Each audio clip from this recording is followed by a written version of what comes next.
సందీప్ గారు గుంటూరు నుంచి అడుగుతున్నారండి. తండ్రి, కుమార, పరిశుద్ధాత్మ దేవుడు ముగ్గురు ఒకటేనా లేదా వేరువేరుగా ఉన్నారా? త్రిత్వ సిద్ధాంతం గురించి వివరణ అడుగుతున్నారు పాస్టర్ గారు.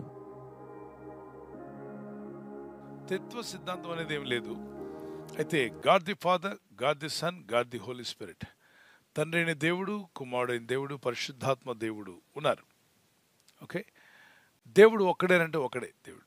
మరి ఇదేంటంటే ముగ్గురు ఏంటండి, ఒకరేంటండి, ముగ్గురు ఏంటండి, ఇలాగా ప్రత్యక్షత లేని వాడికి, రెవల్యూషన్ లేని వాడికి ఏమీ అర్థం కాదు, అక్కడే కొట్టుకుంటూ ఉంటాడు. అలా చాలామంది ఉన్నారు. వేరే మతస్థులు కావాలని చెప్పి పాయింట్అవుట్ చేస్తూ దేవుడు ఒక్కడే కదా, మరి ముగ్గురు ఎందుకు, ఇద్దరు ఎందుకు, అదేంటి, వాళ్ళకి అర్థమయ్యి చావట్లేదు. ఎందుకంటే వాళ్ళకి ఆ రెవల్యూషన్ లేదు, ఆ ప్రత్యక్షత లేదు. ఒకడే మనిషి. మనిషిలో శరీరం ఉంది, ఆత్మ ఉంది, మనసు ఉంది. మూడు పనులు చేస్తున్నాయి. ఆత్మ పని, శరీరం పని, మనసు పని.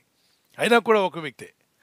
దేవుడు కూడా ఒకరే, సృష్టిగత దేవుడు, తండ్రి అయిన దేవుడు, కుమారుడైన దేవుడు, పరిశుద్ధాత్మ దేవుడు. మీకు ఉదాహరణకు చెప్పాను. ఇలాగ మనిషిలో కూడా శరీరం లాగా తండ్రి అయిన దేవుడు, శరీరం ఎవరు, ఆత్మ ఎవరు, మనసు ఎవరు అనుకోకండి, మీకు అర్థం అవడానికి చెప్పాను. ఒక్క మనిషిలో మూడు ఉన్నప్పుడు తండ్రి అయిన దేవుడు, కుమారుడు దేవుడు, పరిశుద్ధాత్మ దేవుడుగా దేవుడు ఈ లోకమంతటిని నడిపిస్తున్నాడంటే దానికి ఆశ్చర్యం ఏంటి? తర్వాత వేరే రిలీజన్ వాళ్ళు బాగా ఈ మధ్య బాగా హైలైట్ చేస్తారు ఏంటంటే, యేసు ప్రభు ప్రవక్తే కానీ, మెసెంజరే కానీ, ఆయన దేవుడు కాదు, దేవుడు కాదు, ఒకటే భజన. ఆయన్ని మీరు దేవుడని నమ్మేస్తున్నారు, ఆయన వచ్చి మిమ్మల్ని శిక్షిస్తాడు క్రైస్తవులందరినీ. దేవుడు ఒక్కడే దేవుడు. అసలు దేవుడి దగ్గర డైరెక్ట్గా వెళ్ళిపోవడమే మనకు యేసు ప్రభు అక్కర్లేదు. నోవే.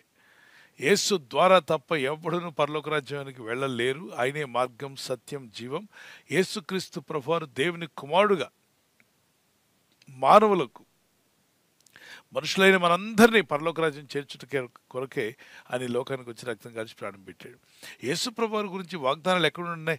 ఆదికాండం 3వ అధ్యాయం 15వ వచనంలోనే స్త్రీ సంతానంగా ఆయన, అంటే ప్రతి పుస్తకంలో యేసుక్రీస్తు ప్రభువారి గురించి ప్రవచనాలు ఉన్నాయి.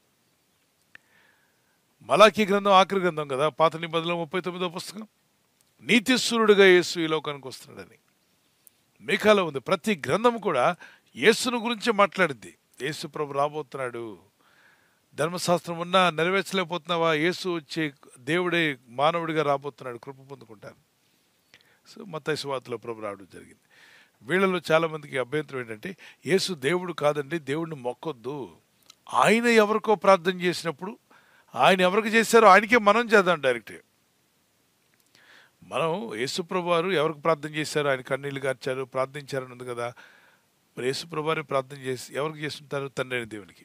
ఆయనకి మీరు చేయొచ్చుగా డైరెక్ట్గా, మళ్ళీ ఈయనకి ఎందుకు చేస్తున్నారు మీరు? అంటే వాళ్ళకి రెవల్యూషన్ లేదనమాట, ప్రత్యక్షత లేదు. ఆ రెవల్యూషన్ వాళ్ళకి ఇవ్వబడలా. అది పొందేదాకా వాడికి అర్థం కాదు. తల బీక్కున్న ఉన్న జుట్టంతా ఊడిపోద్దేమో కానీ వాడికి అర్థం కాదు. అది మనకు అర్థమైందంటే మనం కృప పొందాము, ఆ రెవల్యూషన్, ఆ ప్రత్యక్షత మనకు దొరికింది. దేవునికి స్తోత్రం కలుగును గాక.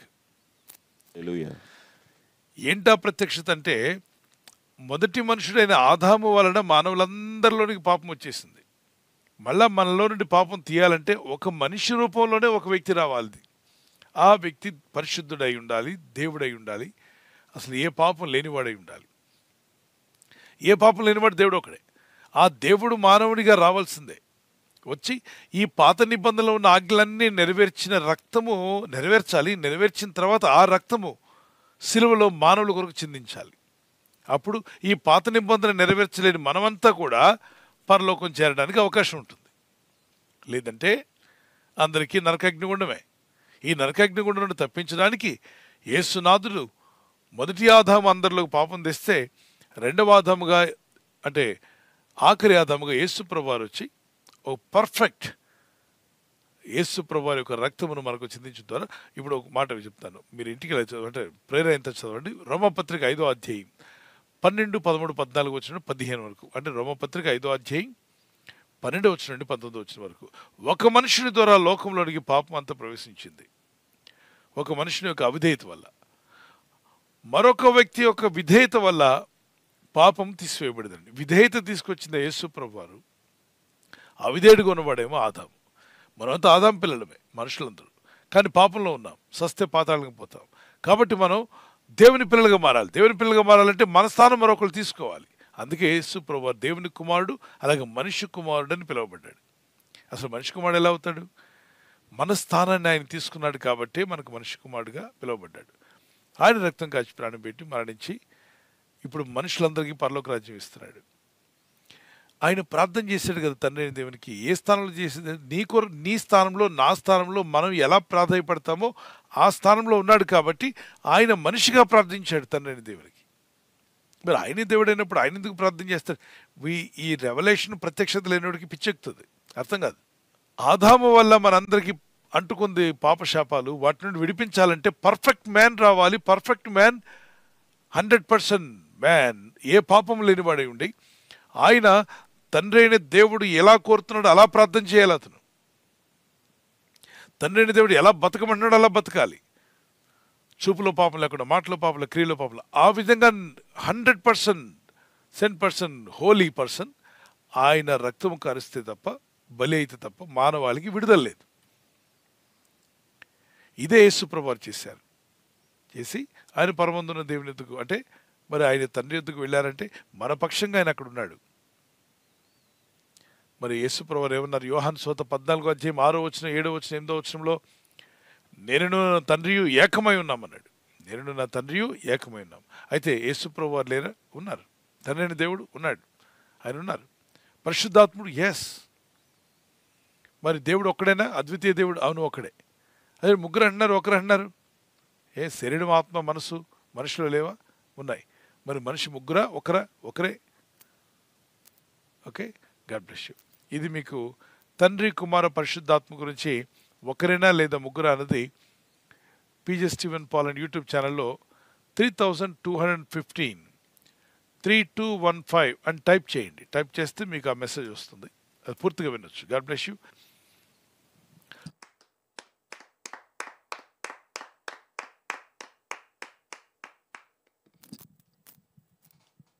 థ్యాంక్ యూ పాస్టర్ గారు. మరొక ప్రశ్న సిస్టర్ పుష్ప గారు హైదరాబాద్ నుంచి ఈ విధంగా ప్రశ్న అడుగుతున్నారు. పాస్టర్ గారు, యేసయ్య పునరుద్ధానుడైనప్పుడు మరియా ఆయనను గుర్తుపట్టలేదు కదా, అలాగే మహిమ దేహంతో ఉన్నప్పుడు మనం కూడా ఇతరులను గుర్తుపట్టగలమా అని ప్రశ్న అడుగుతున్నారు పాస్టర్ గారు. ప్రశ్న మరొకసారి పాస్టర్ గారు, పుష్ప గారు హైదరాబాద్ నుంచి ఈ విధంగా ప్రశ్న అడుగుతున్నారు. యేసయ్య పునరుద్ధానుడైనప్పుడు గుర్తుపట్టలేనట్టుగా ఉదయకాలం 4 గంటలకు అక్కడికి వెళ్ళింది. ప్రభు ఆమెను టెస్ట్ చేయాలనుకున్నాడు. ఓకే, గుర్తుపట్టలేనటువంటి పరిస్థితి ఏంటంటే మహిమ దేహంతో ఉన్నారు కాబట్టి గుర్తుపట్టలేదా? అది కాదు అక్కడ విషయం. యేసుక్రీస్తు ప్రభువారు ఒక తోటమాలిలాగా ఆమె కనబడ్డారు. ఆమె ఏడుస్తూ అక్కడ ఉంది. ప్రభు లేస్తాడో లేవడో అనే ఒక డౌట్ కూడా వాళ్ళకుంది. లేస్తా అన్నాడు కానీ లేస్తాడో లేవడో అని. ఆ చీకట్లో నిలబడి మాట్లాడుతున్నాడు. ఆ చీకట్లో ఉన్నప్పుడు సరిగా కనబడినప్పుడు ఎవరైనా ఏదైనా అనుకోవచ్చు, గుర్తుపట్టకపోవచ్చు. మహిమతో దేవుడు కనబడ్డాడు అని లేదు కదా. మహిమతో కనిపిస్తే కళ్ళు పోతాయి, కళ్ళు చూడలేవు. మహిమతో కనబడలా. పునరుద్ధాన దేహంతో ఉన్నాడు. మహిమ దేహం అని రాలేదు కానీ పునరుద్ధాన దేహం. ఆయన పునరుద్ధానుడే తిరిగి లేచాడు. ఆయన గాయాలు కనిపిస్తున్నాయి. అందుకే కదా తోమా, నీ వేలు తీసుకొచ్చి నా చేతి వేలులో ఉన్న గాయంలో వేలు పెట్టి చూడు, నా పక్కట బల్లెంతో పొడిచారు కదా, అక్కడ వేలు పెట్టి చూడమన్నాడు. ఈ పునరుద్ధాన దేహము గోడల డోర్లన్నీ వేస్తున్నా కూడా ఆ గదిలోకి వెళ్ళిపోగలదు. అది పునరుద్ధాన దేహం యొక్క స్పెషాలిటీ. మహిమతో కనిపిస్తే అందరి కళ్ళు పోయి ఉండేవి.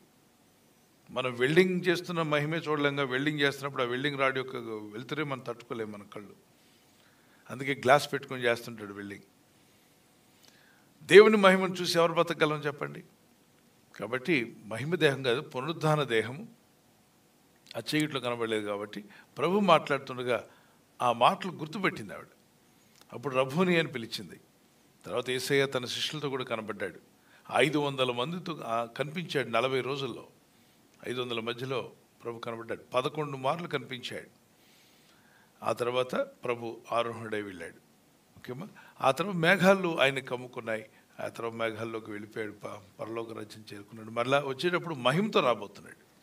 రాబోయేటప్పుడు మాత్రం మహిమతో రాబోతున్నాడు. God bless you.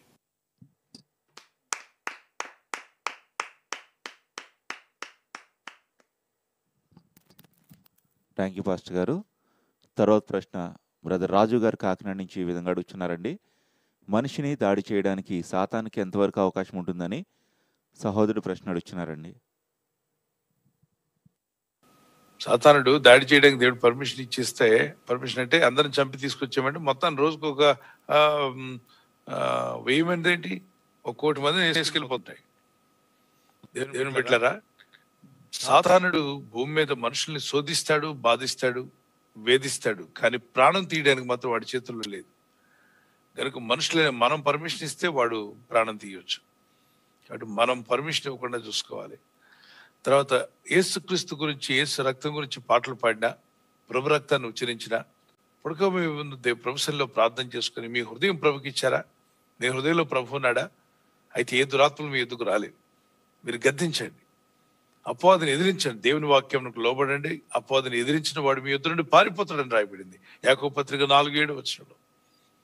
సో మీరు దేవునికి లోబడండి, అపవాదిని ఎదిరించండి, వాడు మీ ఎదురు నుండి పారిపోతాడు.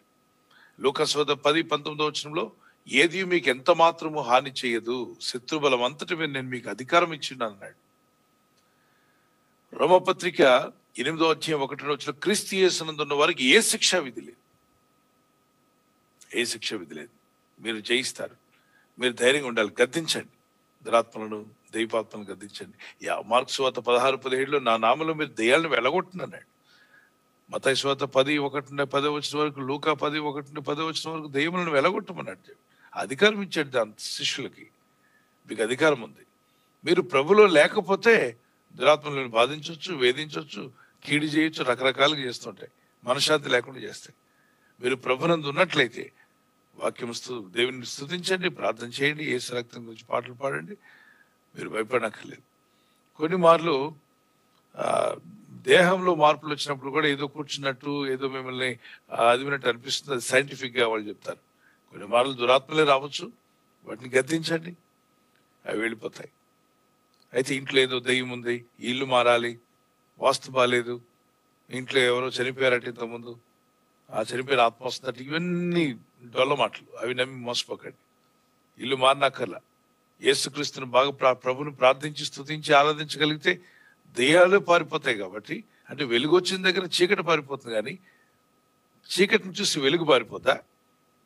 చీకటి ఏదో చేస్తుందని ఆ ఇంట్లో మీరు ఖాళీ చేస్తే వెలుగు, ప్రభుని నమ్ముకున్న వారు వెలుగై ఉన్నారు. ఇప్పుడు చీకటి రాగా వెలుగు పారిపోయినట్టుంటుంది. ఎక్కడ ప్రపంచంలో చీకటిని చూసి వెలుగుపోదు. లైట్ వేస్తే పారిపోయేది చీకటే తప్ప. దీపాన్ని తీసుకొస్తున్నామంటే చీకటి పారిపోవాలి. నువ్వు ఆ ఇంట్లోకి వెళ్తుంటే దయ్యాలు పారిపోవాల్సిందే, దురాత్మలు పోవాల్సిందే. కనుక క్రీస్తు నమ్ముకున్నవాడు వెలుగై ఉన్నాడు.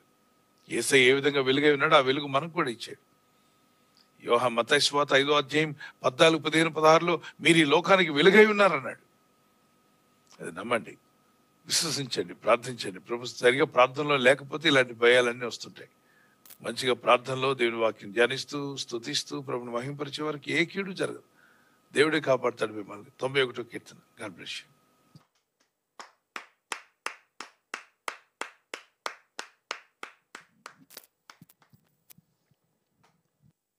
థ్యాంక్ యూ పాస్టర్ గారు. తర్వాత ప్రశ్న సిస్టర్ శ్రావణి గారు విజయవాడ నుంచి ఈ విధంగా ప్రశ్న అడుగుతున్నారు పాస్టర్ గారు. దేవుడు మంచివారిని త్వరగా తీసుకుని వెళ్తాడు, ఇంట్లోది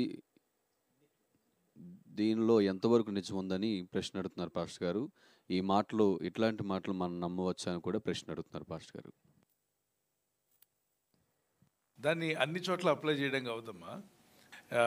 ప్రతి చోట ఇప్పుడు చెడ్డవారు కూడా పోతున్నారు అనేక చోట్ల. ఇప్పుడు టర్కీలో భూకంపం వచ్చి 45 సెకండ్స్ లేదా 1 మినిట్ అనుకోండి, భూకంపం రాగానే 50,000 మంది పోయారు. రాత్రికి రాత్రే భర్త లేని భార్యలు, భార్య లేని భర్తలు, తల్లిదండ్రులు కోల్పోయిన పిల్లలు అనాథలైపోయారు. గొప్ప ఆస్తి కలిగిన వారు జీరోకి వచ్చేసారు. భవనాలు కోల్పోయారు. బ్రతికినన్నాళ్ళు అద్దుల మీద బతకొచ్చు, బోల్డ్ అద్దె వస్తుంది నాకు అని చెప్పి 30 బిల్డింగ్లు ఉన్నాయంట ఒక ఆయనకి 30 బిల్డింగ్లు. ఎంత వస్తుందో చూడండి. 30 బిల్డింగ్లో ఉన్న వాళ్ళందరూ కూడా అద్దెలు పంపిస్తున్నారు ఆయనకి. మహారాజులా బతుకుతున్నాడు. ఇప్పుడు ఆ 30 బిల్డింగ్లు నేలమట్టం అయిపోయాయి.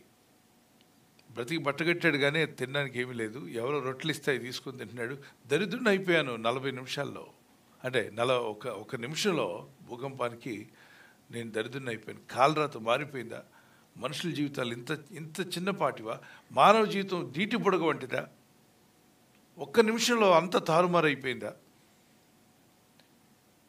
బంధువులు లేనిటువంటి వారుగా, అనాథలుగా, తల్లి లేని బిడ్డలుగా, తండ్రి లేని బిడ్డలుగా, కొందరు క్షతగాత్రులైతే అవయవాలు కోల్పోయిన వారుగా, ఆ తలకు గాయమైతే మెంటల్ వాళ్ళుగా ప్రవర్తిస్తుంటారు. అప్పుడు దాకా బాగా మాట్లాడేవాడు, చదువుకున్న వ్యక్తి.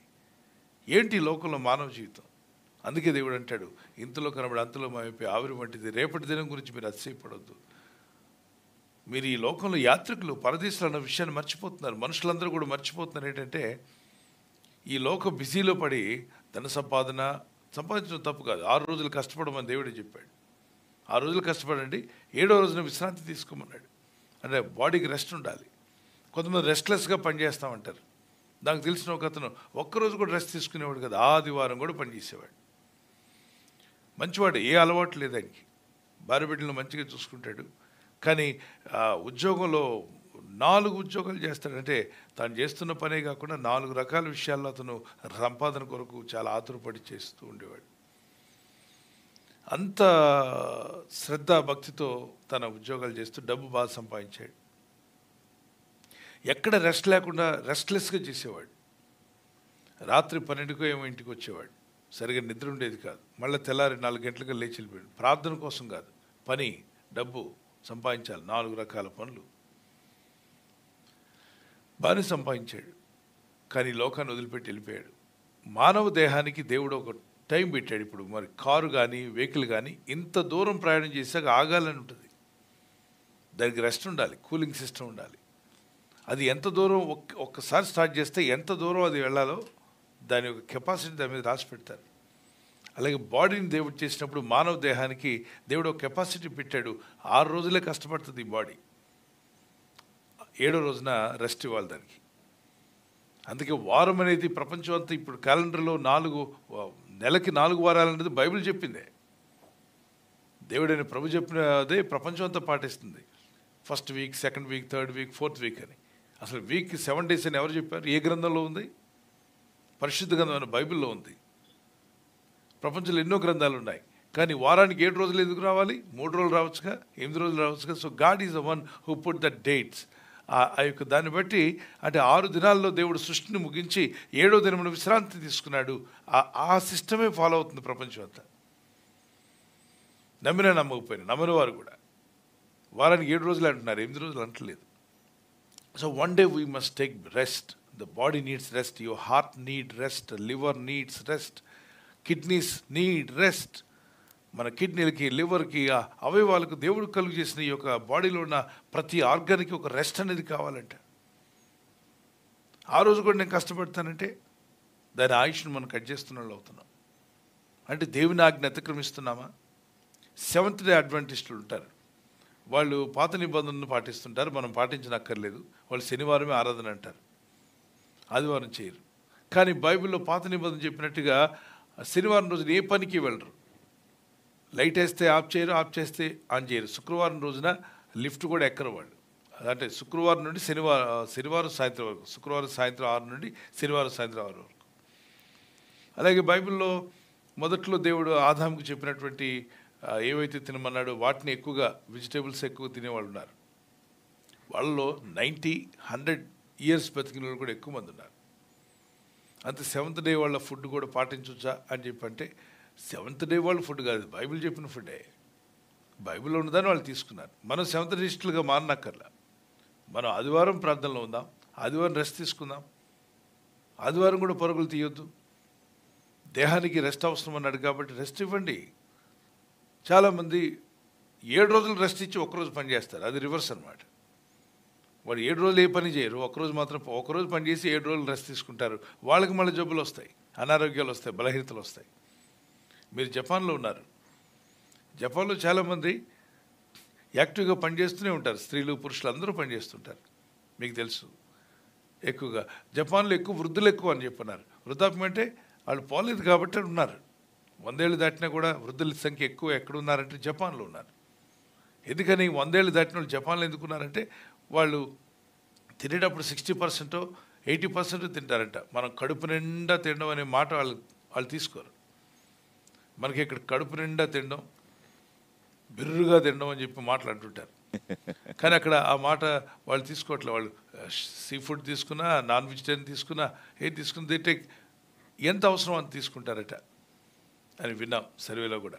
సో 60%, 80% తిని మిగిలిన 25% గ్యాప్ ఉంచుతున్నారు. యాక్టివ్గా ఉంటున్నారు, నడకలో పనుల్లో చాలా యాక్టివ్గా ఉండడం బట్టి ఆటోమేటిక్గా దేవుడిచ్చిన ఆయుష్ను వాళ్ళు పెంచుకుంటున్నారు. సో ఇక్కడ దేవుడు మంచి వాళ్ళని తీసుకుంటున్నాడు, చెడ్డవాళ్ళని వదిలేస్తున్నాడు అనేది మాట రావద్దు. కానీ ప్రతి ఒక్కరూ దేవుడిచ్చిన ఆయుష్ని వాడుకుందాం. దేవుడు పిలిచినప్పుడు వెళ్ళిపోవాల్సిందే. God bless you. Praise the lord.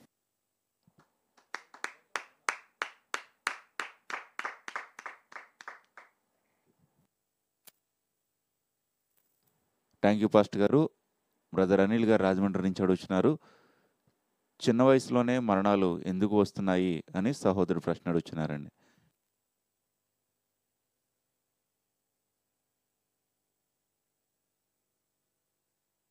యాకోబు పత్రిక 4వ అధ్యాయం 16, 17, 18 వచనాల్లో యాకోబు పత్రికలో ప్రభు చెప్పిన మాట, దేవుని వాక్యాన్ని అందరూ గుర్తుపెట్టుకోవాల్సిందే.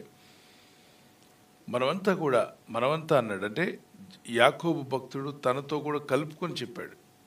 అంటే భక్తులమైన మనందరి గురించి చెప్పాడు, విశ్వాసుల గురించి చెప్పాడు, సంఘం గురించి చెప్పాడు, సేవకుల గురించి, అందరి గురించి వచ్చింది అన్నమాట. చూద్దామా? యాకోబు పత్రిక 4వ అధ్యాయం 14వ వచనం. రేపేమి సంభవించునో మీకు తెలియదు, మీ జీవం ఏపాటిది. హైలైట్ చేసుకోండి, అండర్లైన్ చేసుకోండి. చూద్దాం. రేపేమి సంభవించునో మీకు తెలియదు, మీ జీవం ఏపాటిది. మీరు కొంతసేపు కనబడి అంతలో మైవైపు ఆవిరి వంటి వారే. కొంతసేపు కనబడి అంతలో ఆవిరి అయిపోయేటువంటి ఆవిరి వంటి వారమా? అంటే మానవ జీవితం భూమి మీద ఎలాంటిది అంటే కొంతకాలం ఉంటారు, తర్వాత ఈ లోకాన్ని విడిచి వెళ్ళిపోవలసిందే అంటున్నాడు. మన జీవం ఏ పాటిది అన్నది మనం తెలుసుకుని ఉండాలి. మీరు అన్నప్పుడు ప్రజలు కొంతసేపు కనబడి అంతలో మైపోయి ఆవిరి వంటిది. కాబట్టి ఏం చేయాలి? 15వ వచనం, నెక్స్ట్ వర్డ్. కనుక ప్రభు చిత్తమైతే మనం బ్రతికి ఉండి ఇది అది చేతుమని చెప్పుకొనవలను. ప్రభు చిత్తమైతే నేను అది సాధిస్తాను, ఇది సాధిస్తాను, అది చేయాలనుకుంటున్నాను, ఇది చేయాలనుకుంటున్నాను అని చెప్పవాలి. ప్రభు చిత్తమైతే. తర్వాత దాని వాక్యాలు పెడుతూనే ఉంటుంది చదివిన తర్వాత. ఇప్పుడైతే మీరు మీ ఢమ్మముల యందు అతిశయపడుచున్నారు, ఇటు అతిశయమంతయు చెడ్డది. తర్వాత కాబట్టి మేలైనది చేయనెరిగి అలాగూ చేయువానికి పాపం కలుగును అన్నాడు. సరే, ఇక్కడ మనం 14, 15 తీసుకుందాం. రేపేమి సంభవించునో మీకు తెలియదు, కాబట్టి మీరు ఏమి చేయాలనుకున్నా కూడా దేవుని మీద ఆధారపడి మనం ప్రార్థన చేసుకుని వెళ్ళాలి. భూమి మీద కొంతమంది జన్మించక ముందే నిద్రిస్తారు, కొందరు జన్మించిన తర్వాత నిద్రిస్తారు, కొందరు 20 వయసుకి. ఇప్పుడు ఆయన పేరు డేవిడ్ బ్రెనార్డ్, గొప్ప మిషనరీ. అతను 16, 17 వయసులో అతను రక్షణ పొందాక వెళ్ళి రెడ్ ఇండియన్స్ అంటే మీకు తెలుసు, రెడ్ ఇండియన్స్ వాళ్ళు మనుషులను చంపేటువంటి వాళ్ళు. అంటే వాళ్ళ జాతి కాకపోతే ఎవరిని కనబడితే చంపేస్తారు. అలాంటి వారి మధ్యలోకి వెళ్ళాడు. మనిషినే కాల్చుకుని తింటారు వాళ్ళు. అటువంటి వాళ్ళ మధ్యలోకి వెళ్ళి సువార్త చేశాడు. 2 సంవత్సరాలు అద్భుతమైన సువార్త చేసి అనేకులను రక్షణ నడిపించిన తర్వాత ఆయన నిద్రించాడు. అప్పుడు చాలామంది అని ఉండొచ్చు, ఇంత గొప్ప ఉజ్జీవం తీసుకొచ్చి రెడ్ ఇండియన్స్ని దేవుని ఎందుకు తీసుకొచ్చిన ఈ వ్యక్తిని దేవుడు ఎందుకు తీసుకున్నాడు? ఆ మాట అనొద్దు. మనం దేవుడు తీసుకోవడం అనే మాట అనొద్దు. అలాగే యోబు గ్రంథంలో ఆయన పిల్లలు మొత్తం 10 మంది, 7 కుమారులు, 3 కుమార్తెలు నిద్రించారు. చనిపోయినప్పుడు దేవుడు అన్యాయం చేశాడు, నా పిల్లల్ని తీసుకున్నాడు అని అనలేదట. ఎవరు? యోబు గారు. నాకు దేవుడు అన్యాయం చేశాడు అని తన నోటి మాటతో కూడా అనలేదు. వ్యాపారం పోయింది, ఒకే రోజున అన్నీ పోయాయి. అప్పటి వరకు హీరో సడన్గా జీరో అయిపోయాడు. ఒక్క రోజులో అన్నీ పోతే ఎలా ఉంటుంది చెప్పండి? బిజినెస్ పోయింది, తనకున్నటువంటి పశువులన్నీ కూడా చంపబడ్డాయి, పనివారు నష్టపోయారు, పైరుండే పిడుగులు పడి కొంతమంది చనిపోయారు, పెద్ద సుడిగాలి వచ్చి ఆయన కుమారులు కుమార్తెలు అక్కడ విందు చేసుకుంటుంటే ఆ టొర్నాడో లాంటిది వచ్చి ఆ ఇంటి మీద కొట్టింది. ఆ దెబ్బకు ఇంటి కప్పు వాళ్ళ మీద పడి చనిపోయారు 10 మంది. వీళ్ళందరినీ సమాధి కార్యక్రమం చేసి తిరిగి వస్తున్నాడు. వస్తూ అంటాడు, అందరూ అంటారు దేవుడు నీకు అన్యాయం చేశాడు అను అను అను అని తొందర పెడుతుంటే అందరూ అంటాడు, నో నో నో, దేవుడు అన్యాయం చేశాడు నేను అన్ను. ఒకప్పుడు నేను ఈ లోకానికి వచ్చినప్పుడు ఏమీ తీసుకొని రాలేదు. చూడండి, యోబు గ్రంథం 1:21 నేను నా తల్లి గర్భంలో నుండి దిగంబర్నే వచ్చితిని, దిగంబర్నే అక్కడికి తిరిగి వెళ్ళేదను. యెహోవా ఇచ్చను, యెహోవా తీసుకుని పోయిను, యెహోవా నామమునకు స్తుతి కలుగును గాక. దేవుని స్తుతించాడండి 21 ఏంటి, పిల్లలు చనిపోతే దేవుని స్తుతించాలా? నేను నా తల్లి గర్భంలో నుండి దిగంబరనే వచ్చితిని, దిగంబరనే అక్కడికి తిరిగి వెళ్ళేదను. యెహోవా ఇచ్చెను, యెహోవా తీసుకుని పోయిను. ఇప్పుడు దేవుడు తీసుకుపోయాడు అంటాం కదా. ఇక్కడ కూడా మీరు గుర్తుపెట్టుకోవాలి, దేవుడైనా ఇచ్చాడు నాకు. నేను ఈ లోకంలో ఉన్నప్పుడు ఏమీ తీసుకుని రాలేదు.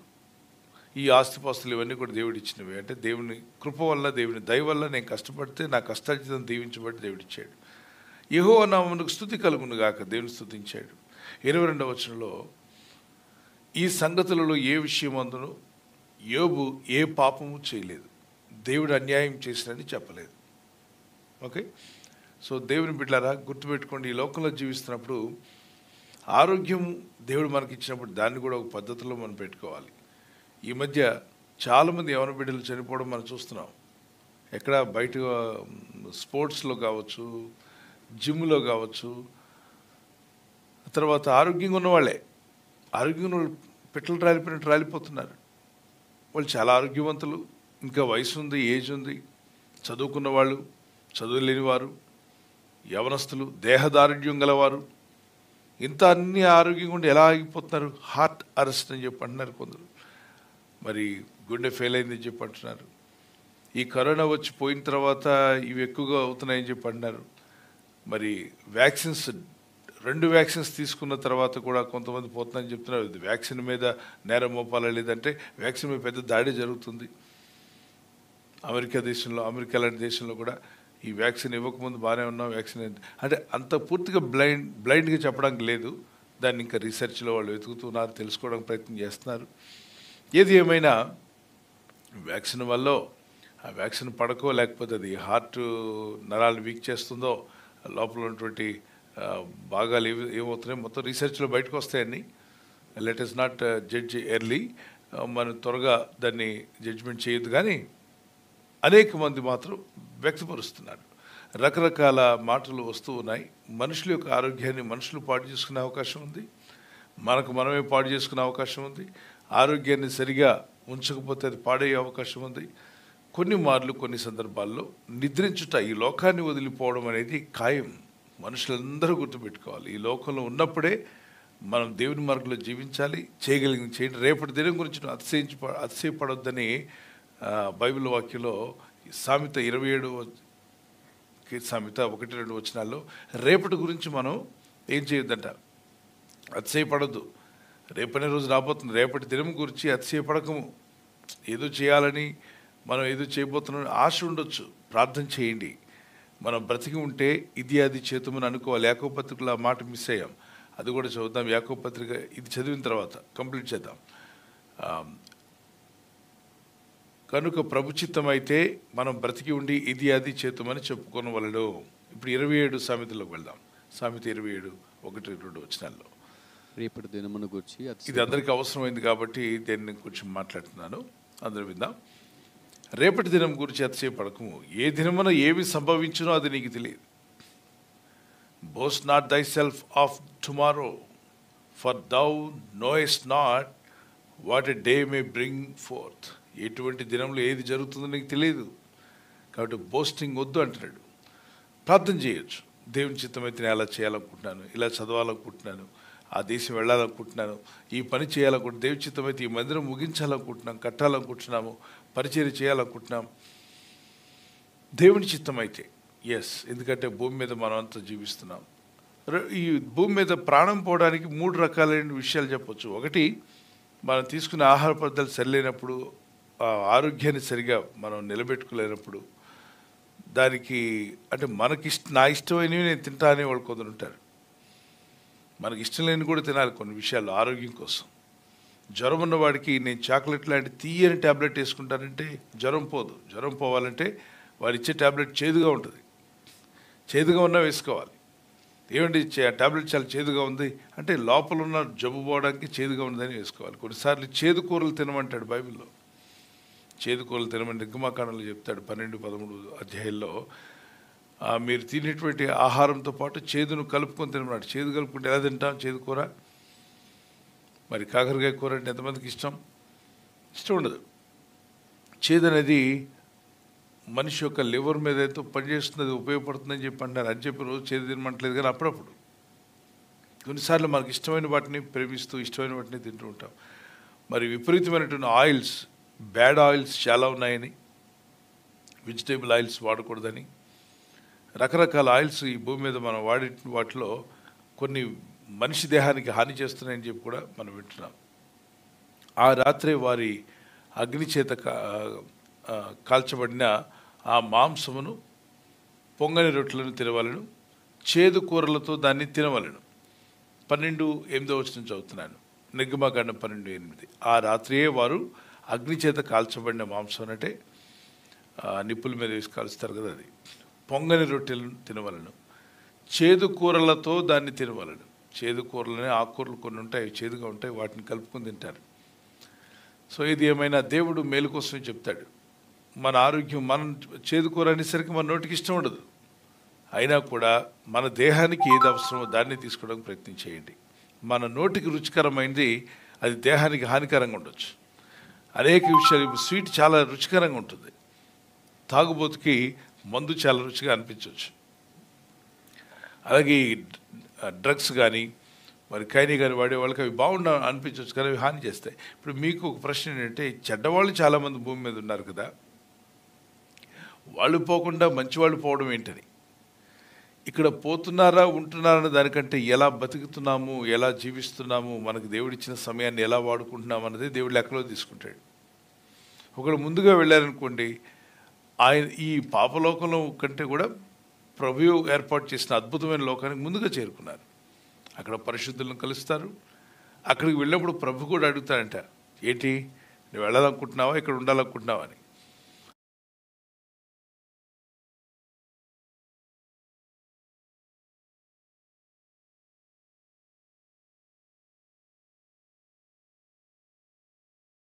ఆత్మలు చెప్తాయంట, ప్రభువా నేను ఇక చాలు, ఈ అద్భుతమైన లోకం గురించి నేను ప్రసంగాలు విన్నాను, నేను మాట్లాడాను, కానీ ఇప్పుడు నేను కళ్ళారా చూడగలుగుతున్నాను ఈ అద్భుత లోకాన్ని, నన్ను దయచేసి పంపించవద్దు, నేను ఇక్కడే ఉండాలనుకుంటున్నానని ఆత్మలు బతిమాలనుకుంటాయంట.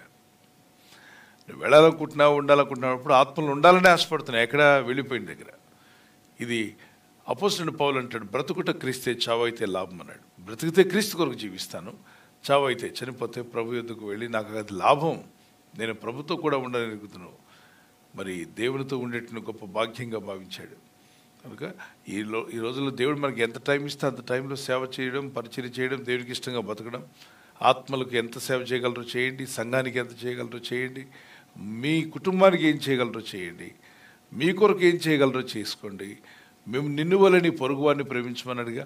సో నిన్ను కూడా ప్రేమించుకో, నీ మార్గంలో నీ జీవితం సరిగా ఉండడానికి, నువ్వు దేవుని మార్గంలో ఉండడానికి, దేవుని చిత్తం చేయడానికి సమయాన్ని వాడుకోండి. కొంత సమయాన్ని ఇతరుల రక్షణలోకి తీసుకొని రావడానికి, ఆత్మలను ఉజ్జీవింపజేయడానికి, దేవుని చిత్తం నెరవేర్చడానికి వాడుకోండి. ఓకే, వెళ్ళిపోయిన తర్వాత వాళ్ళ గురించి బతికున్న వాళ్ళు దేవుడు అన్యాయం చేసాడనే మాట మన నోటికి రాకూడదు. దేవుడు ఇప్పుడు అన్యాయం చేసేవాడు కాదు, దేవుడు పరిశుద్ధుడు, ఆయన పవిత్రుడు, న్యాయవంతుడు. ఆయన అనడానికి ఎవరికి అర్హత లేదు.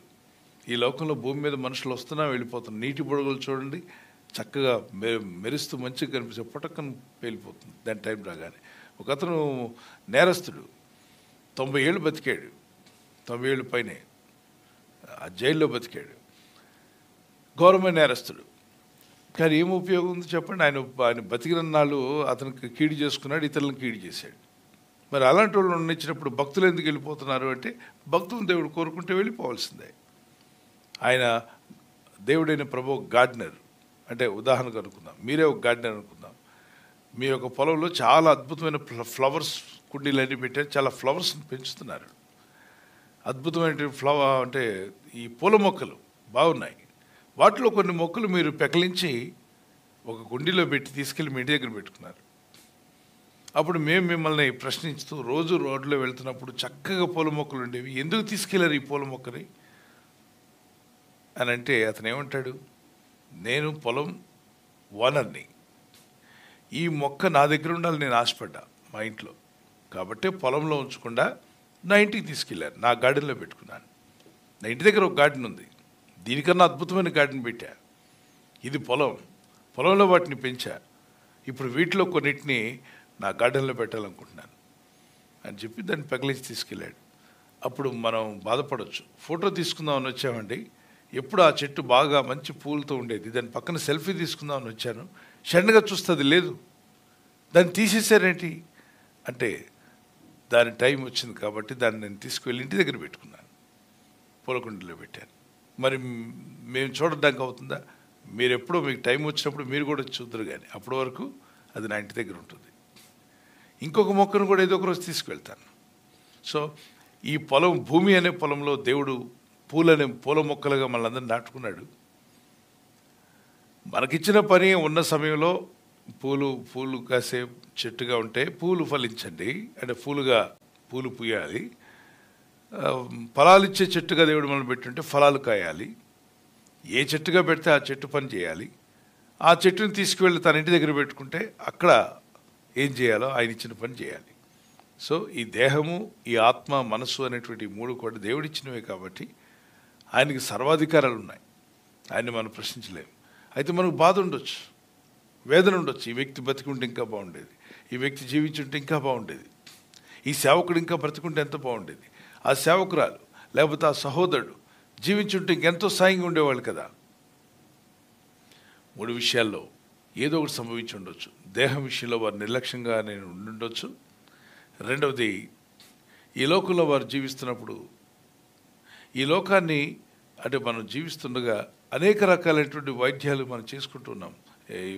వైద్యం అనేది తప్పదు. వైద్యం ఇచ్చేటప్పుడు కూడా, మెడిసిన్ ఇచ్చేటప్పుడు కూడా రాంగ్ మెడిసిన్ ఇచ్చినప్పుడు ఎంతోమంది చనిపోవడం కూడా మనం గమనించాం.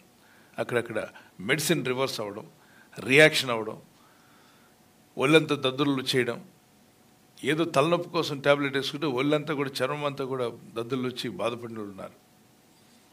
ఆ మెడిసిన్ రియాక్షన్ అయ్యి కొంతమంది పోతుంటారు.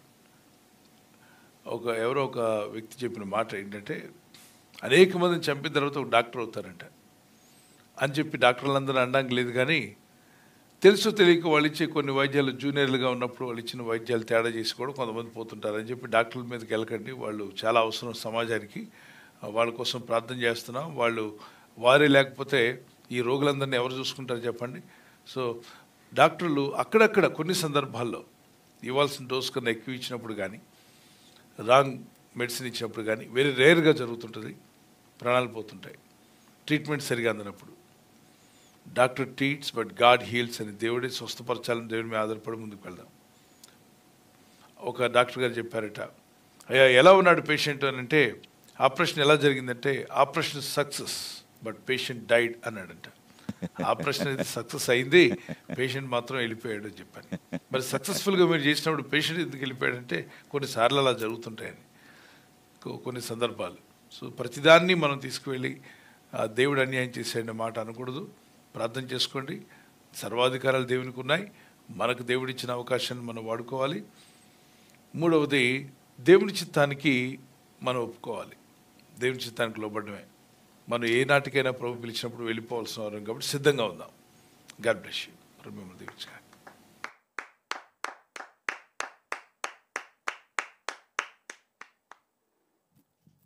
థ్యాంక్ యూ పాస్టర్ గారు. భానుప్రసాద్ గారు వైజాగ్ నుంచి ఈ విధంగా ప్రశ్న అడుగుతున్నారండి.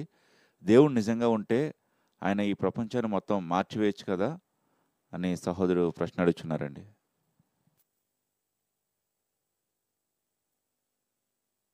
ప్రశ్న మరొకసారి అండి. దేవుడు అనేటువంటి వారు చెవులు ఎగ్గి ఉన్నాడు. 34వ కీర్తనలో 37వ కీర్తనలో నీతిమంతుల ప్రార్థన, నువ్వు నీతిమంతులుగా ఉండి ప్రార్థిస్తే దేవుడు నీ ప్రార్థనలు వింటాడు. మరి నేను నీతిమంతుడిని ఎలా అవ్వగలను? అంత నీతిమంతుని అవ్వలేను కదా, నిజమే. అందుకే పరిపూర్ణ నీతిమంతుడు యేసుక్రీస్తు ప్రభు, ఆయన రక్తంలో నీ ఆత్మను, శరీరమును, మనసును కడగమని వేడుకో, నీ దోషంలో ఒప్పుకో, యేసు ప్రభు సన్నిధిలో మొరపెట్టు. యేసయ్యా నీ ద్వారా నేను వస్తున్నాను, యేసు నామము ద్వారా ప్రార్థిస్తున్నాను, అప్పుడు క్రీస్తుని బట్టి నువ్వు నీతిమంతులుగా తీర్పు తీర్చబడ్డారు కాబట్టి మీరు ప్రార్థిస్తే దేవుడు మీ ప్రార్థన వింటాడు. యేసుక్రీస్తులో ఎంతమంది ఉన్నారు చేయి చూపించండి. మీరందరూ యేసును బట్టి నీతిమంతులు. చెప్పండి, ఎవరిని బట్టి? యేసును బట్టి నీతిమంతులు. యేసే లేకుండా మనమంతా జీరోలో, మురికి వాళ్ళమే. కానీ మన నీతి ఏ పాట చెప్పండి. కనుక యేసు క్రీస్తును బట్టి ప్రభు ఇచ్చిన నీతిని ధరించుకున్న మనం ప్రార్థన చేస్తున్నాడు, ప్రభు వింటాడు.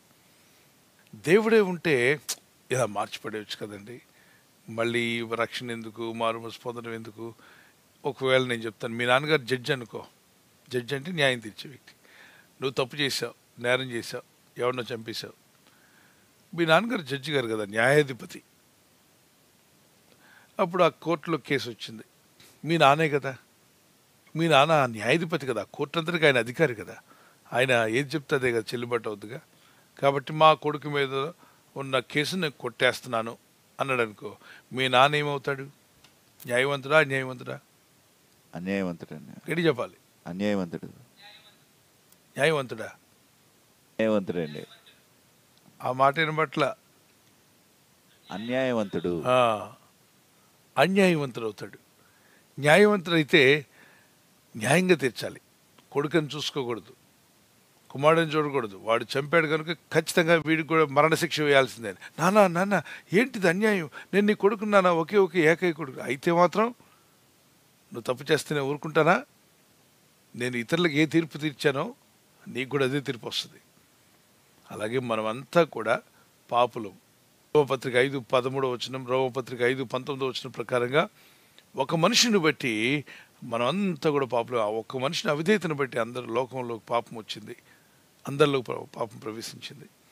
ఆ పాప శిక్షను బయటపడడానికి మనందరినీ కూడా పాపశిక్షకు బలైపోతే పాతాళానికి పోతాం. ఒక్కడు కూడా పరలోకం వెళ్ళడానికి అర్హుడు కాదు. కొందరు ఎక్కువ పాపాలు, కొందరు తక్కువ పాపాలు, అసలు లేనుడు లేడు. కాబట్టి యేసుక్రీస్తు ప్రభువారు మానవ రూపం తీసుకొని ఓ పరిపూర్ణ మానవుడిగా జీవించాల్సి వచ్చింది భూమి మీద.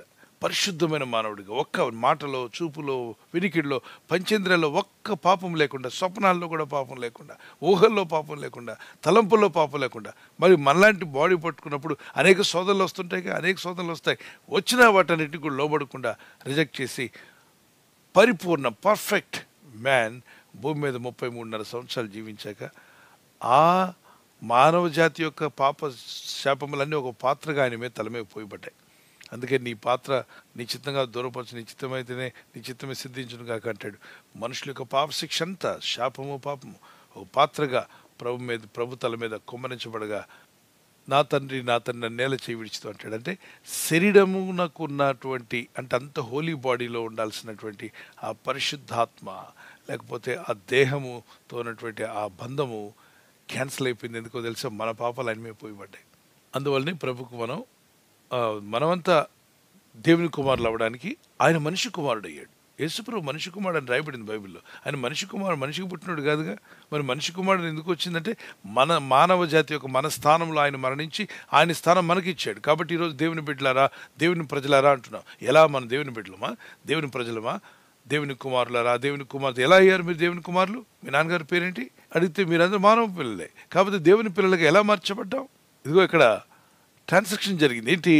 మన స్థానంలో ఆయన స్థానంలో మనము, మన స్థానం ఆయన తీసుకొని ఆయన స్థానం మనకిచ్చాడు. ఈరోజు క్రీస్తు ప్రభుని అంగీకరించి ఆయన న్యాయవంతుడు దేవుడు. మానవుడు పాపం చేశాడు కాబట్టి ఇప్పుడు లూసిఫర్ ఉంటాడు, పడిపోయిన దూత. నేను పాపం చేస్తేనేమో పరలోకంలో తోసేసావు, మానవులు పాపం చేస్తేనేమో అక్కడే ఉంచుకుంటావా అని అంటాడు. వాడు ఉన్నాడుగా ప్రతివాది. ఊరుకుంటాడా? ఓ దేవా, నువ్వు న్యాయవంతుడు కదా. ఈ ఆదంగాడు పాపం చేస్తే వాడి సంతానంలో పాపం ఎంటర్ అయినప్పుడు నువ్వు వాళ్ళని ఎలా తీసుకెళ్తావు పరలోకానికి? న్యాయం చేయి. మరి అతను పాపం పోవాలంటే పాపం కడిగాక తీసుకెళ్ళు. అలా లేకపోతే మమ్మల్ని కూడా తీసుకెళ్ళిపో పరలోక రాజ్యం. మేము పరలోకంలో దూతలం. పాపం చేస్తే బయటకు నెట్టేసావే, ఇప్పుడు వాళ్ళని కూడా నెట్టాయి పాతాళానికి. అంటే లేదు, వాళ్ళు నేను రక్షిస్తాను. ఎలాగో నేనే మానవుడిగా వచ్చి నా రక్తం కాచి ప్రాణం పెట్టి నేను వారిని రక్షిస్తాను. సో మనుషులకి స్వచ్ఛత్వం ఇచ్చాడు. మనల్ని రోబోట్స్గా చేయలేదు దేవుడు. ఓకే, దేవుడే. ఇప్పుడు మీ నాన్నగారు న్యాయాధిపతి అయితే నువ్వు అన్యాయం చేసినప్పుడు నీకు కూడా సరైన న్యాయం తీర్చాలిగా. మరి మనుషుల్లోనే ఆ విధంగా ఉన్నప్పుడు మీరు మీ నాన్నగారిని ఊరు ప్రెసిడెంట్ అనుకో, ఎవరో ఊర్లో తప్పు చేస్తే వాళ్ళకి తీర్పు తీర్చాడు పంచాయతీ పెట్టి. మరి నువ్వు ఆయన కొడుకువి, నువ్వు అంతకన్నా ఘోరమైన పాపం చేశావు. చేసినప్పుడు న్యాయం తీర్చొద్దు, నలుగురిలో పిలవద్దా? అలా పిలవకుండా చేస్తే అన్యాయవంతుడైన ప్రెసిడెంట్ అవుతాడు. న్యాయవంతుడైన ప్రెసిడెంట్ ఖచ్చితంగా న్యాయం తీర్చాల్సిందే. బయట వాళ్ళకి ఒకటి, ఇంటోళ్ళకి ఒకటి కాదు. వడ్డించేవాడు మనోడైతే పంతులు ఎక్కడ కూర్చున్నా పర్వాలేదు అన్నారట. పెళ్ళికి వెళ్ళినప్పుడు ఆ చివరిలో కూర్చున్నా కూడా వడ్డించేవాడు మనోడు అనుకోండి, ఆ చికెన్ బకెట్ పట్టుకుని మన దగ్గరికి వస్తుంటాడు. మధ్యలో ఎంతమంది బాబు బాబు అని అడుగుతున్నా ఏ వినబడి మూగోడిలాగా ధన వచ్చేస్తాడు. ఎందుకంటే వాళ్ళ మేనమామ ఆ చివరిలో కూర్చున్నాడు, పిల్లనిచ్చే మేనమామ. మామయ్య వేసుకో అని ఇస్తుంటాడు. 2 బకెట్లు, ఒక బకెట్ తోడి మరి వేస్తుంటాడు. అది ఇంతమంది పిలిస్తే ఎందుకు వినబడలేదు? మనోడు కాదు కాబట్టి. ఓకే, చాలామంది స్వార్థపరులు ఈ లోకంలో. దేవుడు స్వార్థపరుడు కాదు, దేవుడు యథార్థవంతుడు కాబట్టి ఆయన రక్షణ అందరి కోసం పెట్టాడు. అన్ని మతాల వారు కూడా రక్షించబడవచ్చు, అందరూ పరలోక రాజ్యం వచ్చే అవకాశం ఇచ్చాడు. అది ఆయన కుమారుడు ఈ లోకానికి వచ్చి రక్తం కాల్చుతారు. మనం రాబర్ట్స్ కాదు నాన్న, మనకు స్వచ్ఛత్వం ఇచ్చాడు. దేవుడు ఫ్రీ విల్ కలిగి ఉన్నాడు, మనకు కూడా ఫ్రీ విల్ ఇచ్చాడు. మరి ఆయన చెప్పకపోతే తప్పు. మంచి చెడు రెండు చెప్పాడు. ఏది ఎంచుకుంటావో నీ ఇష్టం. నువ్వు వై జంక్షన్లో ఉన్నావు, ఎంపిక నీదే. Your decision determines your future. 12 ఏళ్ళు వచ్చాక అడల్ట్ అంటున్నారు. నువ్వు అంటే 12 ఏళ్ళ నుండి నువ్వు తీసుకునే ప్రతి తీర్మానం అది నీ మీదే పడుతుంది. మీ నాన్న మీద, మీ అమ్మ మీద తోసేయడానికి లేదు. 18 ఏళ్ళు వస్తే మేజర్ అంటున్నారు. 18 ఏళ్ళ తర్వాత ఏదైనా తప్పు చేస్తే మీ అమ్మను నాన్న అడగరు, నిన్నే అడుగుతారు డైరెక్ట్గా. నువ్వు మేజర్ అయిపోయావు కాబట్టి నీ దోషానికి నువ్వే కారకుడివి. నీ జీవితాన్ని ఏ తప్పు మార్కులో వెళ్ళినా దానికి నువ్వే సమాధానం చెప్పాలి. మా నాన్న వల్ల, మా ఫ్రెండ్ వల్ల, నథింగ్ డూయింగ్. ఖచ్చితంగా అది నీ మీదకి వచ్చేస్తుంది. అలాగనే నువ్వు ఎంచుకునే మంచి విషయాలు మంచితనంలోకి నేను తీసుకువెళ్తాయి. అది దేవుని మార్గంలోకి రా. God bless you.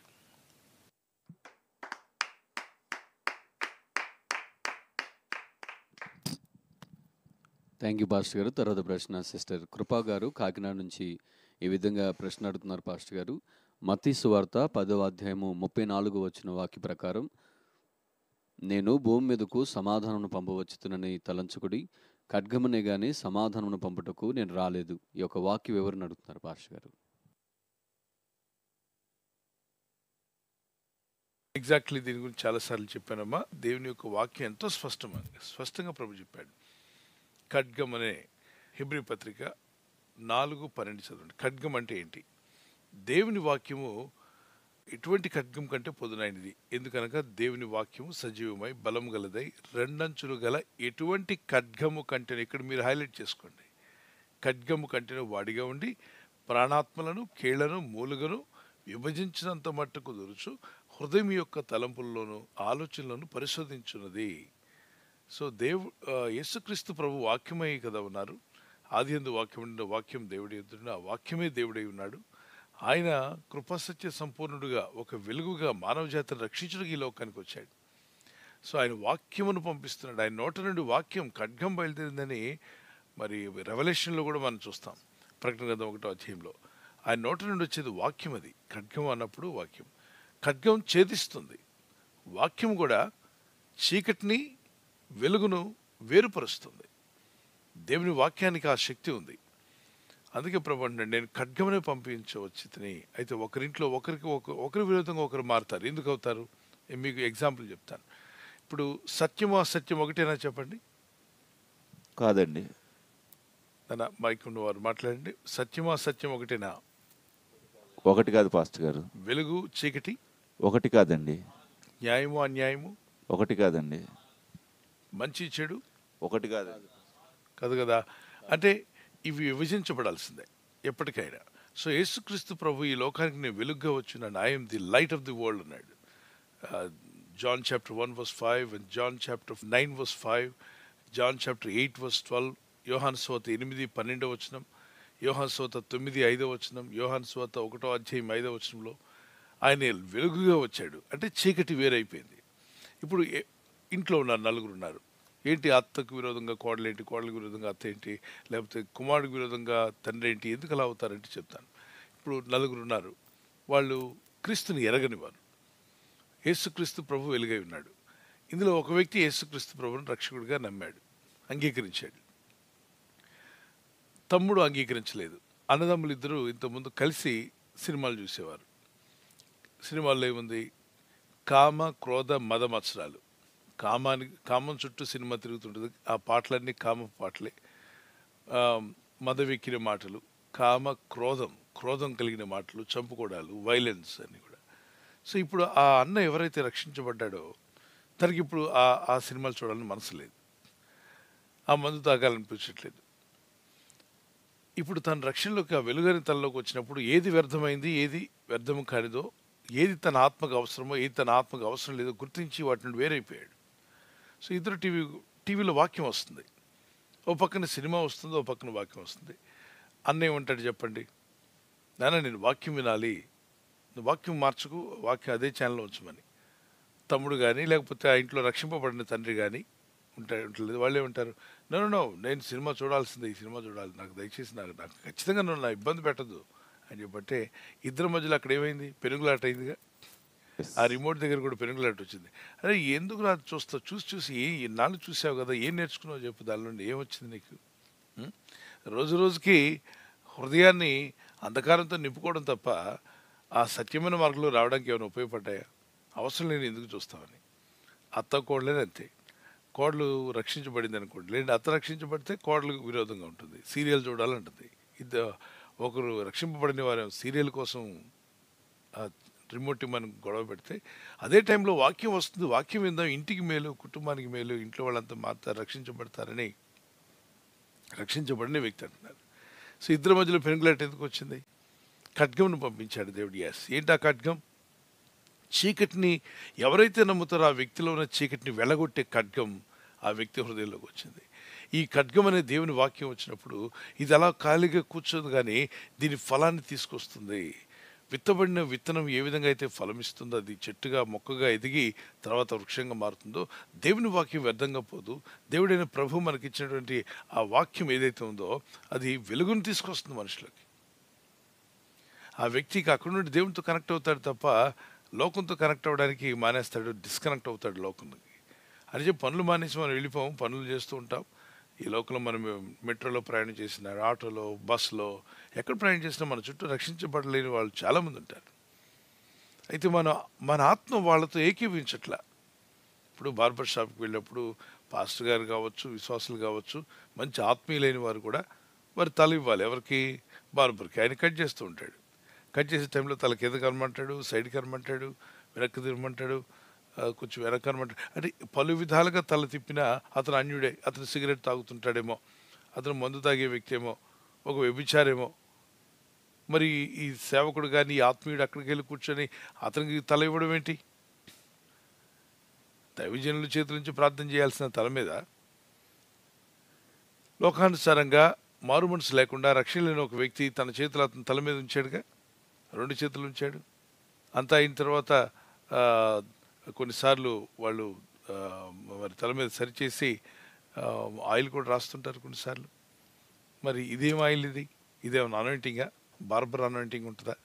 ఉండదు. దేవుని బిడ్డలారా, మన ఆత్మ ఏకీభవించట్లా వాళ్ళతో. మనకు తెలుసు ఊరికి హెయిర్ కట్ చేయడానికే తల ఇచ్చాం, కానీ ఆమెను ప్రభు, అతను ఇలా అన్నప్పుడు ఆమెను ప్రభు, అలా అన్నప్పుడు ఆమెను అని చెప్పి మనం అంటలే. మన ఆత్మను ఏకీవింపజేయట్లా. అలా కాదు, అలా ఉండకూడదు అన్నట్లయితే మన బట్టలు ఐరన్ చేసే వాళ్ళకి ఇవ్వడానికి వీలు పడదు. దోబి మరి ప్రభుని నమ్మేటో లేదు తెలియదు, టైలర్ నమ్మేటో లేదు తెలియదు. ఇక అందరూ ఈ లోకంలో నుండి వెళ్ళిపోయి ఖాళీ చేసి వెళ్ళిపోవాల్సిందే. అందుకే 1 కొరింథీ 5వ అధ్యాయం 5 నుండి 13వ వచనం వరకు అంటాడు, మన ఈ లోకాన్ని వదిలిపెట్టి వెళ్ళిపోవాలి, కానీ సహోదరుడు అనబడిన వాడు అంటాడు, దేవుని యొక్క రక్షణలోకి వచ్చిన వ్యక్తి మాత్రం దేవుని వాక్యానుసారంగా జీవించాలి. ఇక్కడ మీరు ఈజీగా అర్థం చేసుకోవచ్చు. అమ్మ, మీరు గ్రహించారా ఏంటి ఆ ఖడ్గం అన్నది? దేవుని వాక్యం. సో వాక్యం పొందుకున్న వ్యక్తి రక్షింపబడని వ్యక్తితో ఏకీభవించడు. అప్పుడు వాళ్ళిద్దరు రక్షించబడిన వ్యక్తి అదే ఇంట్లో ఉన్నాడు, రక్షింపబడని వ్యక్తి అదే ఇంట్లో ఉన్నారు. చీకటిని ప్రేమించే వ్యక్తి, వెలుగును ప్రేమించే వ్యక్తి. వెలుగు ఒకరిలోకి వస్తే చీకటి, ఈ రెండింటికి ఒకదానికి ఒకటి పడదు అని చెప్పి ఇల్లు కుటుంబాన్ని వదిలిపెట్టిపోవద్దు, కానీ ప్రార్థించండి. భర్త కొరకు భార్య, భార్య కొరకు భర్త ప్రార్థిస్తుండాలి. God bless you.